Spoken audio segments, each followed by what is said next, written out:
And welcome to Hey Boomer. My name is Wendy Green, and I am your host for Hey Boomer. And at Hey Boomer, we are changing the conversation about getting older. We are not looking at it as declining. We see it as the opening of a potentially exciting new and vibrant chapter. A time for exploration, self-expression, and learning. And Happy New Year to everybody. I hope everybody had a good holiday, and I have missed you all. And I've also used this time to not only rest and rejuvenate, but also to do some planning for the coming year. And today I am kicking off season 7 of Hey Boomer. Wow. And for the month of January, we are going to be doing a deep dive into family dynamics, relationships, and communication.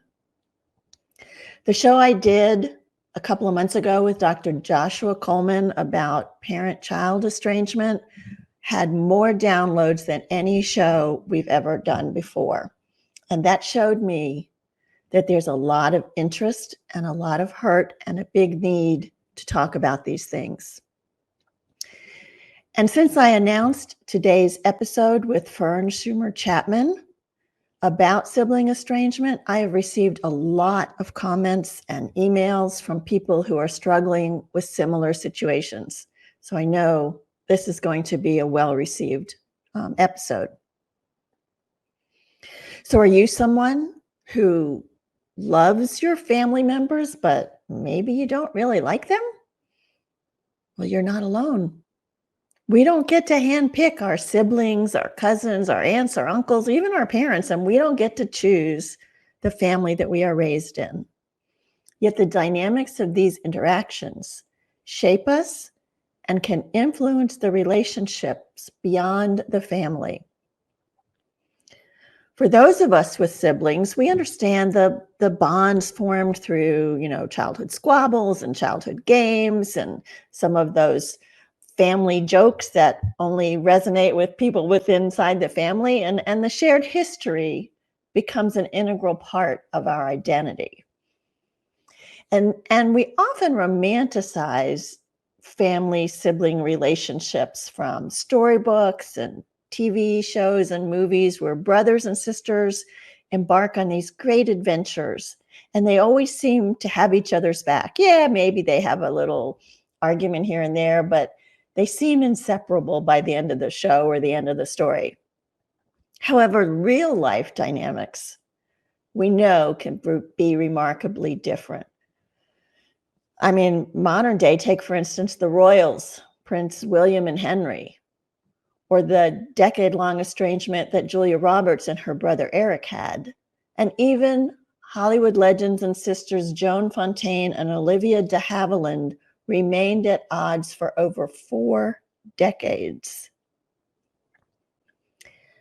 Reconciliation with an estranged sibling is also fraught with challenges. It's a journey rife with risks, with reasons to reconcile and reasons not to reconcile, and lots of confusion and emotional pain.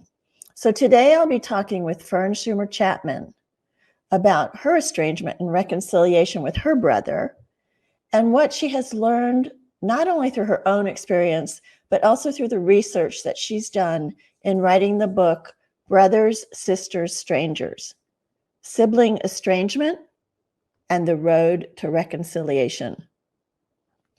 You can see I've done a lot of marking up and marking pages in this book. But before I bring her on, I want to let you know about a new way to engage with Hey Boomer. I call it the Boomer Believers Group. I know you love what we are doing on the Hey Boomer show, the inspiration and the learning that is being shared, the growing awareness that we're all on a journey to age in healthy and meaningful ways. And you want to support the continued growth of this podcast. I know that you do. You keep sharing it out, you keep commenting, but you also want to go deeper. You want to talk with some of the guests, ask them questions, engage them in conversation. When you become a Boomer believer, you get to have a monthly Zoom meeting with one of the Hey Boomer guests from that month. You'll also get access to the monthly Boomer Banter virtual meetings that meet once a month. You'll receive a Hey Boomer ball cap that we all love. You will get recognition during the podcast when you become a new Boomer believer, and you'll get special recognition on your birthday if you'd like. You can join by going to buymeacoffee.com/heyboomer0413. Our first Boomer believer for 2024 is Leon Mott. So thank you for your support, Leon, and for believing in Hey Boomer. And I look forward to seeing more of you on the first Boomer Believer Zoom on January the 30th, the last Tuesday of the month. Hello, Fern. Hello, Wendy. Good to see you. Let me do a real quick introduction. Fern Schumer Chapman is the author of several books, including the one I mentioned, Brothers, Sisters, Strangers, Sibling Estrangement and the Road to Reconciliation, and the Sibling Estrangement Journal, a guided exploration of your experience through writing. She's also the author of a memoir called Motherland. It's a story about a trip she took with her mother to visit the small town her mother came from in Germany. Her mother was sent away as an unaccompanied minor when the Nazis were moving in. As a journalist and reporter, Fern's work has appeared in many publications, including the Chicago Tribune, Forbes, the Washington Post, U.S. News and World Report, Fortune, USA Today, and the Wall Street Journal. And Fern offers private one-on-one coaching sessions to those who struggle with sibling estrangement. So you'll want to stay tuned for how to reach out to her at the end of this podcast. So Fern, briefly, can you tell us, from the beginning of your book, you talked about your mother's experience a little bit. Can you tell us how her experience and your experience in the family contributed to the estrangement? Estrangement is typically an expression of family dysfunction and the family system's way of relating to one another. And my mother was a Holocaust refugee who was sent at the age of 12 as an unaccompanied minor from Germany to America. She was placed with a relative, and it was a rather unloving placement. She had so much loss and that she really didn't know how to parent herself. And when she had my brother and me, she couldn't model a successful relationship. She couldn't model how to navigate differences. And so my brother and I were raised in a home where we were fending for ourselves. Trauma is a risk factor for estrangement, and my childhood, sadly, was filled with that as my mother was trying to cope with all of the losses she had endured in childhood. Yeah. And so when you became adults, you and your brother were estranged for about 40 years. Is that right? Yeah. Yes. Yeah. And how long have you? Time. That is a long time. How long have you been reconciled? About 15 years now.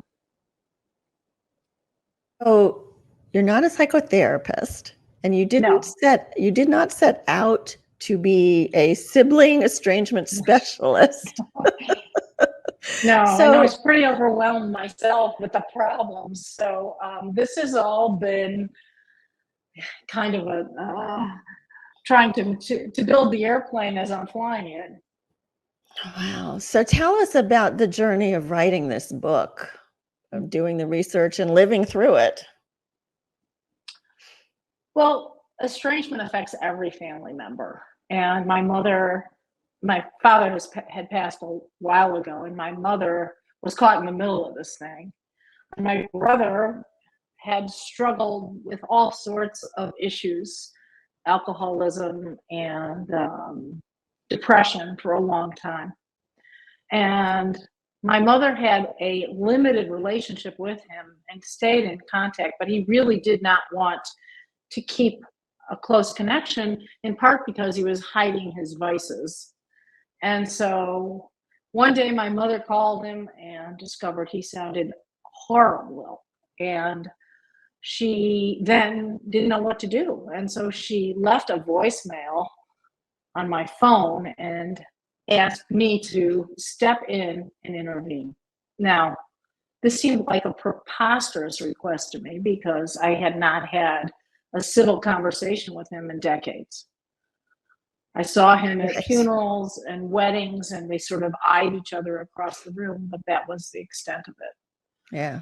And the book actually starts at that moment. What do I do? What are my responsibilities in a relationship that I haven't had for decades? What do I owe my mother? What do I owe the family? And these questions really plagued me. I didn't know how to think about what I really needed to do. So I Right. did what probably many would do, which is I thought to myself, okay, fine, he's not going to answer the phone anyway. So I will discharge my obligation to my mother and move on. Well, this was 2014, and I called him, and of course, he did not answer the phone. And I thought, great, off the hook. I did my part. And 5 seconds later, the phone is ringing, and it's his name on the phone. Yeah. And that began this process of reintroducing ourselves to each other and my trying to help him through a very dark period in his life. I should also mention that Holocaust refugees and survivors are the second largest group to suffer with post-traumatic stress disorder behind war veterans. So what that means is Makes sense. Holocaust families often have PTSD as a characteristic. And if you live with somebody who has PTSD, which my mother did, you will have a lot of erratic behavior. And so the PTSD is ultimately transmitted to the children. And I had come to understand that much earlier than this reconciliation and gotten treatment for it. And when I reconnected with my brother, I immediately identified that he too was struggling with PTSD.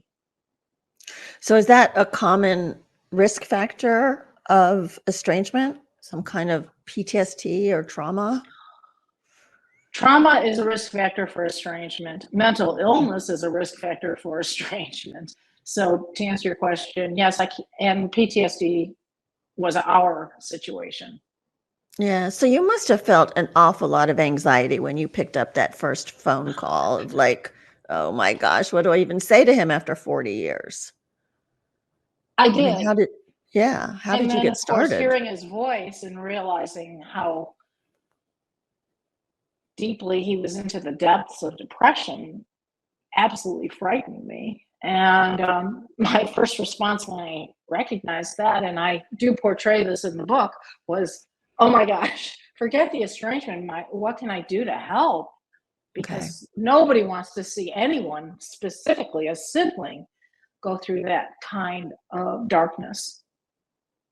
So Fern, you had mentioned in the book, and I see this on a lot of the chats, people feel abandoned or they feel like they're not good enough, or there's all these things that come out when you're feeling estranged. Mm-hmm. Can you talk about that a little more? Yes, I think that's a really important question. Sibling rejection ripples through life and identity. Because if your brother or your sister doesn't want anything to do with you, it makes you question who will. It affects self esteem and who you are, how you see yourself. It affects friendships, other social relationships, your well being, and your ability to trust others. And so it's almost like a cancer that metastasizes. And if you think about it, if you have really low self esteem and your sibling isn't talking to you, then you're carrying that into all of these other relationships. In addition, it affects every family member because ultimately they are going to be put in the very uncomfortable position of having to choose sides. So what about, like, your brother was the one that chose not to speak to you or speak to the Mhm, family. mhm. How does it affect the one who's making the choice? Did you get to talk to him about that?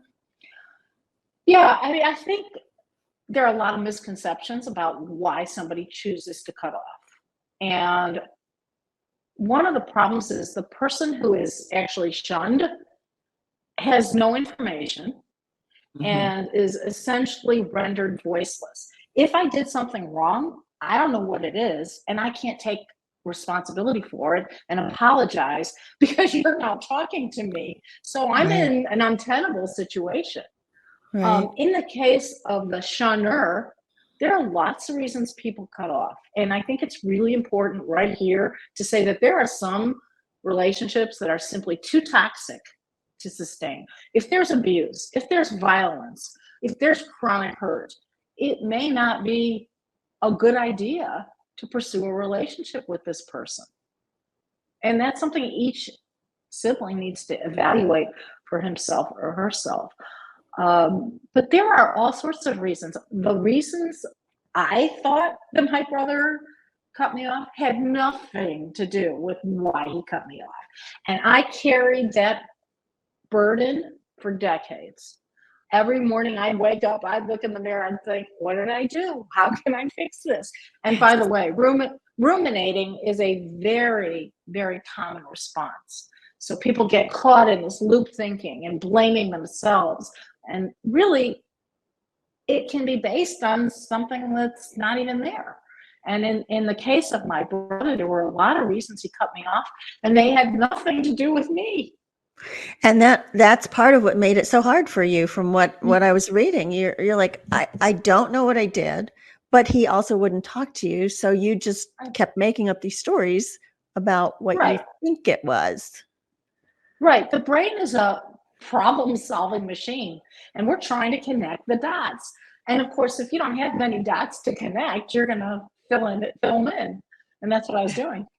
Yeah, which is common. I mean, we do that in most relationships that are Yeah. important to us, right? So Yeah. if it's there's a problem, we make up a story to try and fix that problem.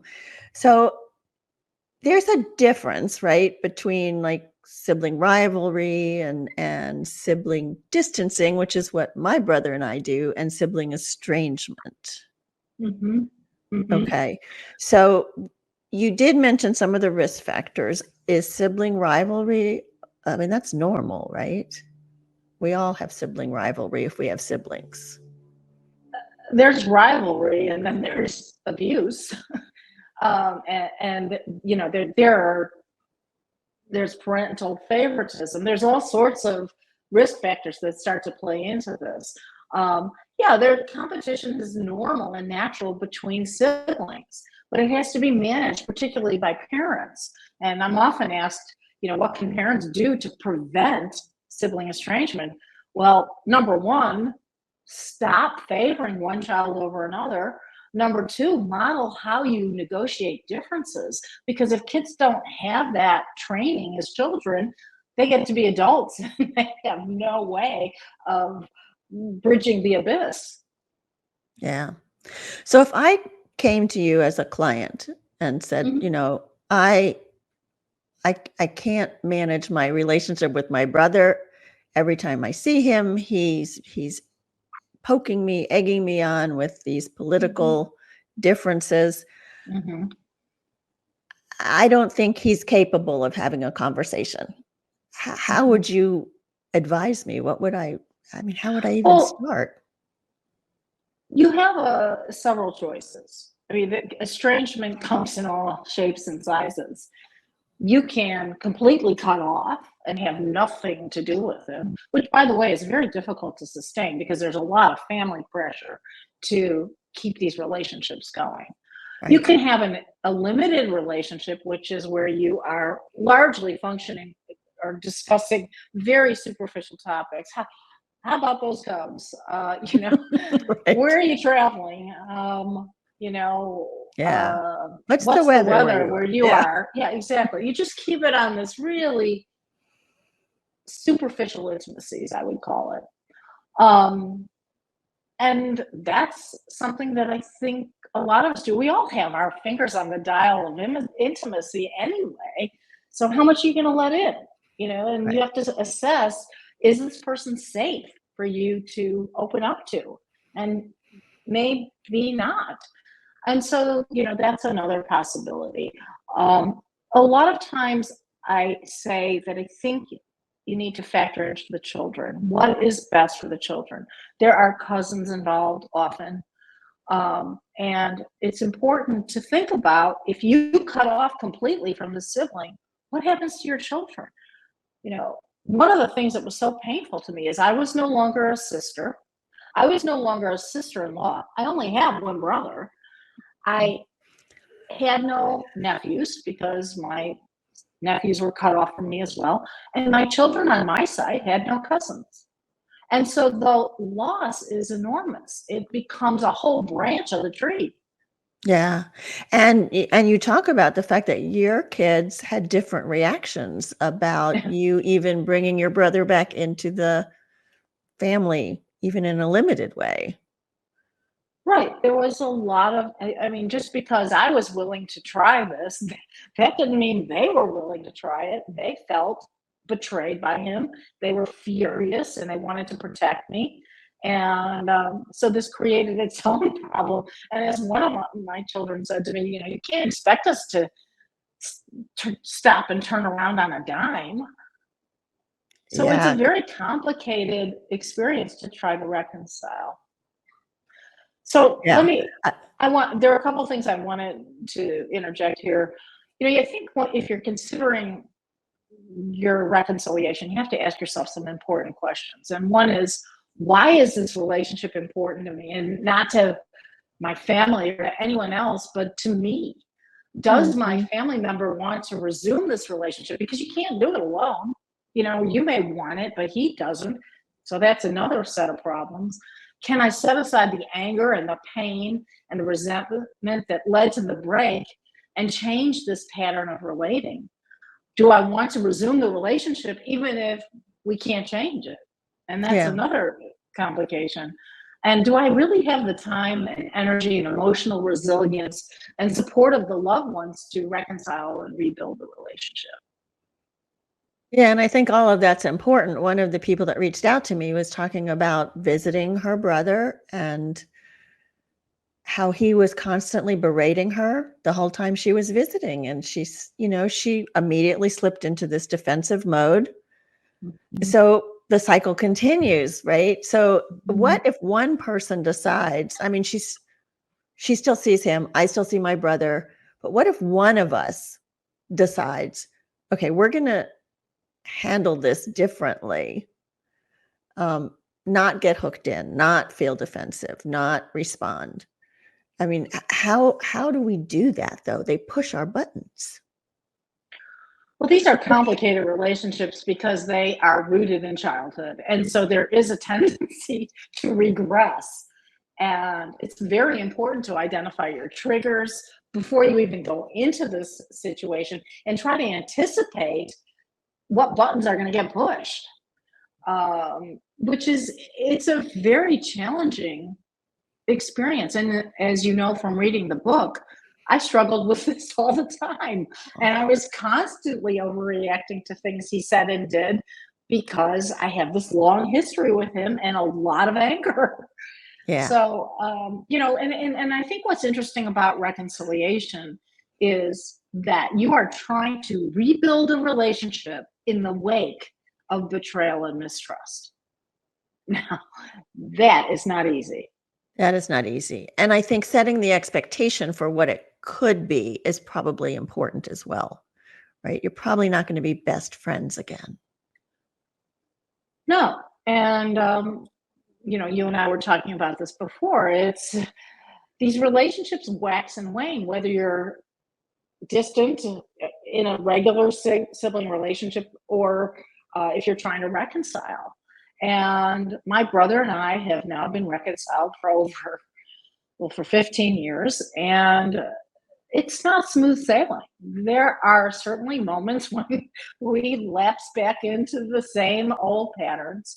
But the difference is we're both committed to sustaining the relationship. And what I'm saying here is we've had our fights, but one of us, usually him, comes around and says, okay, let's sort this out and move on. Yeah. So the concern or question is, as we age and our parents are aging or passing on, maintaining those relationships through the caregiving stages, through the will, and after, I mean, that's got to be an additional stress on the relationship. So there's some social science on this topic, although siblings were largely disregarded until the last 20 years ago. So all the science I'm going to talk about now is based on studies from the last 20 years. Sibling relationships are most vulnerable during certain life stages. So the most perilous points are when there's a big role change. So, for example, during adolescence, when a teenager sibling will go off to college and starts to create their own identity, maybe gets a job, and the dynamic changes. When one sibling gets married, you are suddenly incorporated, and this is a whole other topic, a new in-law into the family, which somebody may or may not fit in. And that can be a very difficult transition. The birth of a baby. Well, suddenly a sibling is focusing on his or her family and spends less time with the family of origin. When there's divorce or illness, the physical, emotional, and financial responsibilities of helping a sick or divorcing family member can be overwhelming. So oftentimes siblings kind of throw up their hands and say, yeah, I can't do this. Yeah. And of course, you just identified the most challenging moment in the lifespan of siblings, and that is parental illness, death, and inheritance. And siblings stage a last-ditch competition for power and love and family loyalty at that moment, and all sorts of issues arise over healthcare and payment for the elderly. And then of course you get into the inheritance and you're dealing with the fights over family treasures and assets. So it is a really bumpy moment in the life of siblings. And actually many people who contact me have lost the sibling relationship because of this moment. And there's no parent any longer to provide glue or requirements that we're going to have a family. Exactly. Yeah, that's the scary part that I see. And I know my mother has done a very detailed job of spelling out who does what and who gets what. And so hopefully that will be a smoother path. But I know you're dealing with some of your mother's illness right now too, right? And just trying to navigate that is. Yeah. I'm in the thick of it. The caregiving for the elderly. Our mom is quite ill, and he and I have gone rounds as we've been trying to find care for her. Yeah. It's always a challenge. So now that you have reconciled, are there family dinners or family traditions that you're trying to reignite? It's really hard to reknit after decades of loss. And we tried in the beginning to get the kids together and to try to create some family cohesiveness. Not everybody's receptive in the family. So he and I have independently carved out a relationship, and we meet for coffee and we get together for lunch here and there, and we go over to my mom's together. And that's pretty much what we've been able to reestablish. If you don't create the bond with children when they're young, it's very hard to create it when they're older. And that's what we've encountered. Yeah, that's got to feel sad for you. Yeah. It is sad. And actually I had a very intense conversation with my two nephews recently and told them how not being able to be a loving aunt to them has been one of the most heartbreaking aspects of my adult life. And I told them, you deserved me as an aunt, and I have wonderful children, and you could have had great cousins. And it is heartbreaking. I don't know that there's enough interest to try to reknit it, but I wanted them to know how I felt. Yeah. Well, I'm glad that you did that.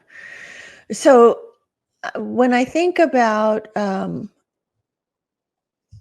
the siblings and the pain that you're feeling, um, how many and did you feel comfortable talking to your girlfriends about this, or, having conversations with other people to see who else was going through something like this? I didn't. You This did is a not? really Not much. This is a really stigmatized topic. Now, ironically, 1 in 3 people suffer from estrangement. So it's a very common experience. And actually, I can't tell you how many emails I get that start with the same line. And the line is, I thought I was the only one. Huh. I believe this is a little bit like a Me Too movement that nobody wants to admit to it. And even on my surveys, people don't want to fill it out and put it on the page. They do not want to see it in black and white, but they suffer with it and struggle with it. And people tend to dodge and avoid admitting because somehow it's a fundamental failure. So, I use this example in the book. If I were to tell you that, I can't get along with my mother, you'd just probably roll your eyes in agreement. If I were to tell you that I'm divorced, you probably wouldn't blink. But when I say to you, I can't get along with my brother, it raises fundamental questions about me and my ability to be trustworthy and a companion. And it's like, what do you mean you can't get along with your brother? It's not accepted. And so we suffer and struggle alone without support. Hmm. And that's why I wrote the book, by the way. Which is what's so interesting about it too, Fern, because if 1 in 3 people are experiencing it, the people you might say something to probably have something in their family Right. like it. They just don't want to admit it. It's the shame, right? It's the shame It's of shame. it. Deep shame connected to this.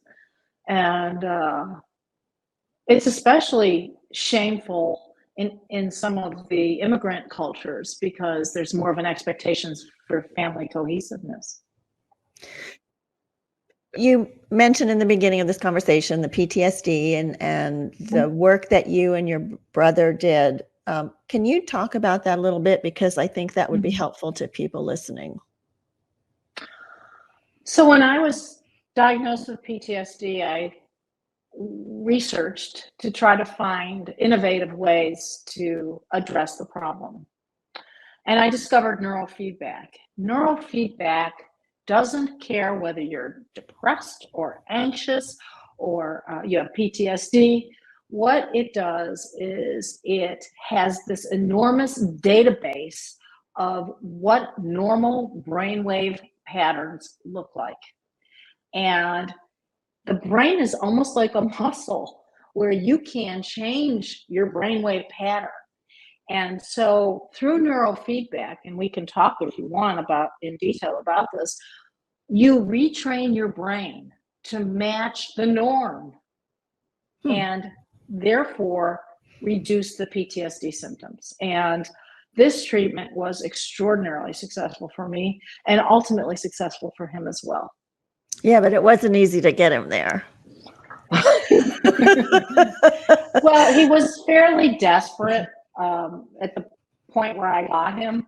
So he was willing to try, and he did. You know, he and I are very different people, and that's something that siblings who are distant have to accept. And I cannot place expectations on him that he's going to be as curious about this as I was and willing to do what I was willing to do. Um, you know, I have had a lot of therapy, which has benefited me greatly. I've had this neurofeedback treatment. And honestly, I do still have some triggers, but they are extremely well managed, and I Mhm. am not terrorized by them, which originally I was. Yeah. So did you go to counseling together to Yes. talk through Hmm. stuff? Hmm. Yeah. You think you can reconcile without that? Oh, I see what you're saying. We did not go to ongoing counseling. We did some sessions together. I certainly think going to a therapist or a coach together is helpful because it kind of keeps things um, less hot. So, but he and I actually went to a few sessions and then we met. And actually, one of the things, as you know from the book, that helped us tremendously because we are of different genders, I think, is when we did things together. So we did a lot of bike riding together, and that seemed to give us the opportunity to get some exercise and to talk freely. Whereas I don't know if it would be the same with sisters, although I suspect so. I think if you can actually engage in some activity as you rebuild, it Mhm. helps. Yeah, that makes a lot of sense. I know that, even with my daughter, who, does not like to have face-to-face conversations, it stresses her out. So Mhm. so we can be riding in the car, we can be walking side by side, anywhere Mhm. that she doesn't have to look at you while she's talking to you, it just Right. works better. So that's a real important trick or whatever you wanna call it to find, maybe it's not sitting in a coffee shop, maybe it's not talking on the phone. Find a way, something that Right. yeah, And recognize, as I was saying earlier, that we're very different. And I have to yeah. be respectful of his ways of communicating and not roll over him with mine, which he felt, as you know from the book, he often was saying, back off. Well, yeah, you were trying to fix him. He was broken at that Right, point. right. And that's a tricky thing too, because really you can't fix anybody. They need to That's fix true. themselves. That's I was true. trying to facilitate a fix, um, but it was often misperceived as a fix Yeah, needing to be fixed. And you know, uh, I mean, this is why this stuff is so tricky. yeah, yeah. Now there are several Facebook groups around sibling Mhm. estrangement, right? Are there any particular ones that you're a member of that you think are good? I belong to two. I belong to, okay, I hope I'm going to get the words right. Sharing, coping, and connecting. And I also belong to estranged siblings. And actually, I write a blog for psychologytoday.com, and I'm always posting those posts about sibling estrangement on those two groups. Okay. Um, as you mentioned in the beginning, I do one on one coaching. I actually find that quite fascinating because I get a broader picture of some of the issues between siblings. Hmm. And, you know, a lot of people say to me, I've gone to therapists and they don't seem to take this as seriously as I feel it needs to be taken. And so they look for somebody who specializes in sibling relationships. Well, the book I found so many things that resonated with me: Brothers, Sisters, Strangers, Sibling Estrangement, and the Road to Reconciliation. Tell me about the accompanying journal that you have that goes Oh, with this. so actually, the accompanying journal is a compilation of some of the blog posts along with prompts so that you can process your grief and your relationship, understanding your relationship through writing. There is a lot of research that proves that writing from the heart, in other words, not crafted writing, but simply putting down your emotions, is extremely therapeutic. And so that was the reason I wanted to create this journal specifically for siblings and their relationships. And I think it's extremely beneficial. It's been well received, and it's a nice companion. If you're not going to learn so much about my own sibling relationship, but you will learn more about the social science of siblings. Yeah, and I think it will help you as the individual, resolve your own issues by thinking about them and writing about them. It always helps me. So some people maybe not, but before I let you go, can you give us 2 or 3 takeaways about either rebuilding a relationship or expectations on a relationship that you can have when you're trying to rebuild a relationship? Yeah, I think rebuilding a relationship requires several things. The first is you have to sit down together face to face. You have to listen without interrupting and without challenging each other's stories. You have to acknowledge with empathy the other person's hurt or anger or alienation. You really need to stress your willingness and your desire and your hope to recreate a mutual bond. And the last thing I would say that's so important is to let go of the anger, which is not easy. None of those things sounded easy to do. So. No, But, it takes, and I think that's a good point, Wendy. It takes a real determination. And yeah. just so you know, when you read Brothers, Sisters, Strangers, you realize that this took place over the course of a year just to rebuild this relationship. So I want to say a couple things to you, Wendy. Thank you so much for tackling this topic, which is shameful and stigmatized. The more of these podcasts that are done, I think the better for all of us who are suffering with this issue.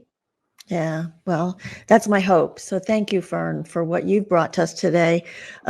If you want to find Fern, you can find her on her website. It's Fern, Fern Schumer, Schumer Chapman,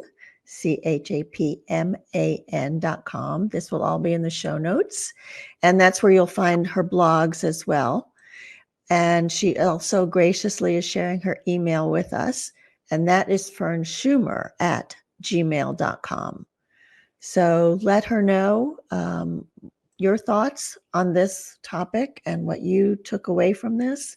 I appreciate your willingness to be on the show and your honesty with all of that you put in your book and all of this. Thank you. Thank you. Yeah. And I love it when I hear comments too. So certainly let Fern know, let me know as well what you thought about this, if the value you took from this. Leave the comments in the chat if you're watching live or you watch the recording later, or in the podcast when you listen to it on a podcast. I also hope to see you all become a Boomer believer and have the opportunity to interact with one of our guests. You can do that by going to buymeacoffee.com/heyboomer0413. So try it out. And next week will be historical as well as focused on strained family dynamics. I'll be talking with renowned author Dean King about the Hatfield and McCoy feud. That is a very famous feud, but we'll learn some of the history, and then we'll also talk about family feuds today, how they look, some of the challenges that they bring to us. So hopefully we may even have some ideas on how to resolve any of those feuds that you may be involved in, just like hopefully you took away some ideas based on what Fern shared with us today. So continue to embrace this time of your life with exploration, self-expression, and fulfillment. And the Hey Boomer Show is produced by me, Wendy Green, and the music at the opening was written and performed by Griffin Honrado, a student at the North Carolina University School of the Arts, and my grandson.